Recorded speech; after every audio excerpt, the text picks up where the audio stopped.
Thomas and the Magic Railroad was the first theatrical Thomas and Friends movie, and it sucked. It wasn't a good start for the series to hit the big screen with a confusing storyline, multiple questions, and other flaws. Some of these questions include, where's Edward? What is Shining Time Station? For the non-US viewers. And where the fuck is everyone else? Many people have tried to come up with answers, but either they ended up with more questions or gave up entirely and called it non-canon to the series. But I might have figured it out. One day I was showering, everything clicked, and I may or may not have figured out the Magic Railroad timeline. But first, what did everyone else think?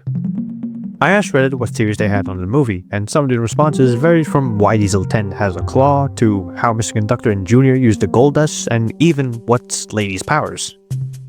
A theory I had heard around 2 years ago or so says that the reason why Edward wasn't in the movie is because he was at the works after the events of Edward's exploit, which would solve one question but would still have another. In that episode alone, Duck, Boko, Bill and Ben were there, while they're not even mentioned in the movie, so automatically it can't work. Or can it? Well, not exactly. You see, I agree that Magic Railroad does take place in Season 2, just not after Edward's exploit. No. I'm saying Thomas and the Magic Railroad takes place after...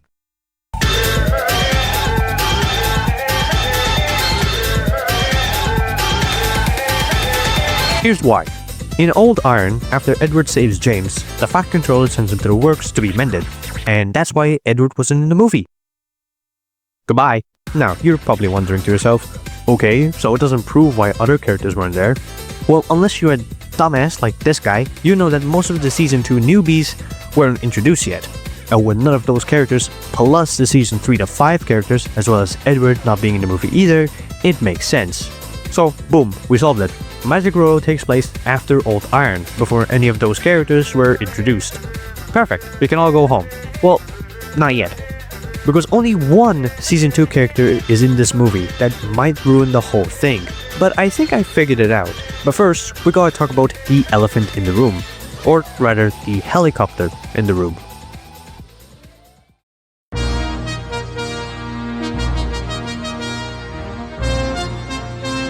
Out of all the Season 2 characters, Harold is the only one in the movie. Old Iron is episode 5, while Percy and Harold is episode 9. Now you might say that TATMR could occur between Season 2, which could make some sense, but one episode ruins it, and that's episode 8, Duck Takes Charge. Right there, right before Percy and Harold, is the episode where we meet Duck, a character that's not even mentioned in TATMR. So what can we do? Well, I figured something. You see, the show, as well as others, sometimes switch around the episodes. For example, an episode that takes place in one season will get its prequel in another season. An example is in Percy Takes a Plunge, where he tells the story of Percy's Promise, an episode we wouldn't see until the 3rd season. Another is with Off the Rails, Down the Mine, and Thomas Beats the Queen. The first 2 episodes were in Season 1, one happening after the other. However, we wouldn't see Thomas Beats the Queen until Season 4. Which is confusing, especially when characters like Duck, who aren't even supposed to be on Sora yet, show up in the episode. So unless it's part of a story arc, there's no real evidence that proves that all the episodes are in chronological order. So if I wanted to, I could say that Percy and Harold happened after Old Iron and before TATMR. Well, that's what you might think. But what if I told you that this episode is happening during the movie? In this scene.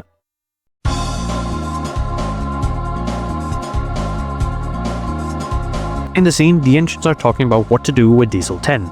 But notice something missing? Or rather, someone? Apart from Edward, Percy is the only other Steam Team member not in the scene. Now you could say he was probably doing some work in the background, but that may not be the case. Because what if Percy is racing Harold? Let me explain. We see Harold in this scene, and no one really notices him. As if they don't know him. Well, except for Splodge, but we'll ignore that for now. When Thomas gets covered in sneezing powder, he immediately blames Diesel 10, and while, yeah, Diesel 10 did put sneezing powder there, it was Harold who covered Thomas in it. And he doesn't even say anything about Harold, almost as if he doesn't know him. If it's his first day, Percy's most likely racing him at the time, which could explain why he isn't there. And the only other character we see right before the race is Toby. So you can say that after Percy left, Toby went to the engine meeting. Sounds a bit absurd, I know, but what else could have happened here? Now, as to how Splodge knows Harold, maybe they met him before this scene or something, I don't know. So there, we figured out the Magic Railroad timeline. Almost. We have a few more questions, but first, for this to make sense, we need to talk about Diesel.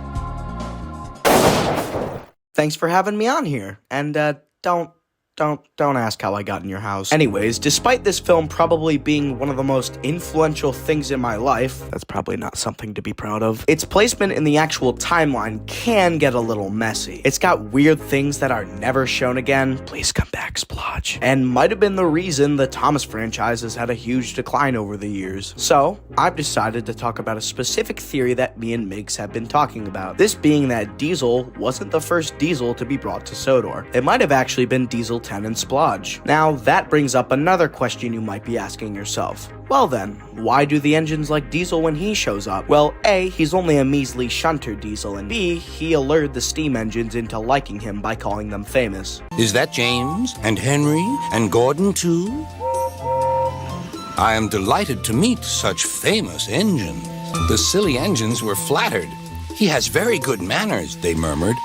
We're pleased to have him in our yard. Diesel 10 is obviously not shown to do this. Because steam engines are cowardly, cranky, worn-out hunks of metal who couldn't hurt a fly. Then, once Topham brings Diesel 10 back onto the railway and Magic Railroad, the engines already have prior knowledge as to who this guy is, so they obviously hate him. Despite it not outright being said in the film, I think it's pretty believable to think Diesel 10 was brought back to the railway to help with repairs, like the scaffolding on the sheds and the giant hole in the sheds. Since the sign that Thomas reads in the beginning says, "Sorry for the repairs, we are trying to make this a better railway," it could also mean that Splodge was brought to help with the railway illegally by Diesel 10 once he found out he was coming back. And this would have given him a little bit of help to find the lost engine, even though granted Splodge don't really help him at all. It's just kind of funny. Anyways, thanks for having me on, Miggs. Thanks, D10. Get out of my house. Now! Oh yeah, sure. Here, let me just get out of here. Thank you. So, what about Diesel 10, Splatter, and Dodge? Why were they even here? Well, let's find out.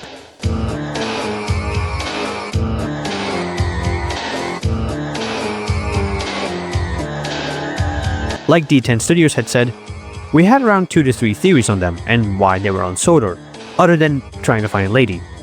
With Diesel 10, we have 2. The first one is that he was brought to help with the reconstruction around Sodor. Throughout the movie, we see that the railway is going through some reconstructions, which is something his claw would probably be useful in.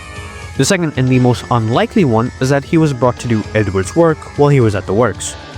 I don't know how likely it is that Sir Tom Hatt would bring in a big-ass Diesel with a claw to do a small engine's work, but this is Thomas and Friends we're talking about. If a boulder destroying an area is a sign from some spirits to leave the area alone, then Diesel 10 could work on the branch line. With Splatter and Dodge, we have 3. The first 2 are the same as Diesel 10. Either they were brought to help with the reconstruction or were brought to do Edward's work. But the third one might be a little crazy, but could be true. They are illegal. Let me explain. When Mr. Conductor is telling Thomas about what the Flight Controller told him, he says this. Sir Topham Hatt warned me about Diesel. Don't worry, Thomas. He only mentions Diesel 10, as if he doesn't know about Splodge. Yes, you can argue that the other engines knew they were there, but you can say they probably didn't know that they weren't supposed to be there, or something like that. Now, we did have one more thing that would have linked Season 2 and Thomas and the Magic Railroad together, and that's with... You see, initially I had theorized that these are the same viaduct.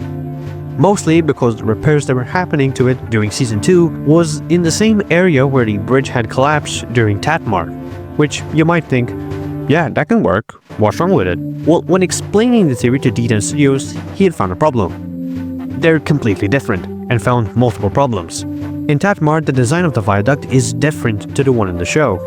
Mostly the larger arches and the gap here. While in the show, the arches are the same size without the gap here. Now, you could say that during the repairs in Season 2, they changed the structure. But it can't work since it looks the exact same in Season 1. So there's one flaw. The other is with the rock formation and the canal. In TATMR and the show, the rocky formation is different, and the viaduct in TATMR seems to be a lot taller than the one in the show. So what now? Well, the only plausible answer is that these two are two different viaducts in two different locations. No, that's it. We couldn't come up with an answer, so we concluded that it's a different viaduct that we never see in the show after that. But if anyone can come up with a good explanation and figure out how these two are the same viaduct, let me know in the comments below.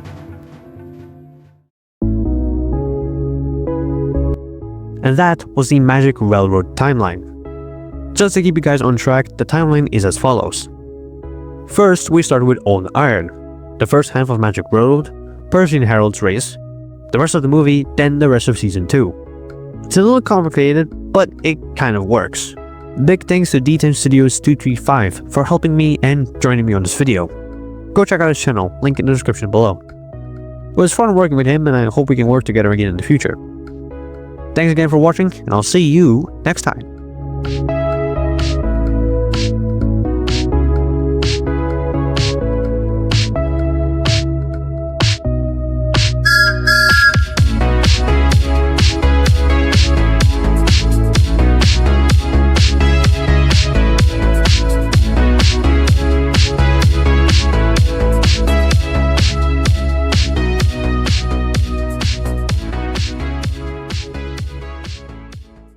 No good ever came from drugs, and that's why I'm straight edge. Man, you was straight edge, right? Because you was 12, you look like a girl, your hair looks stupid because you only got one side cut, you wear your mum's makeup. What the black fingernail varnish about? In the 80s, you ain't Robert Smith. I've seen the Cure records, me dad's got them all, but he's inside, and I sold them all down cash converters.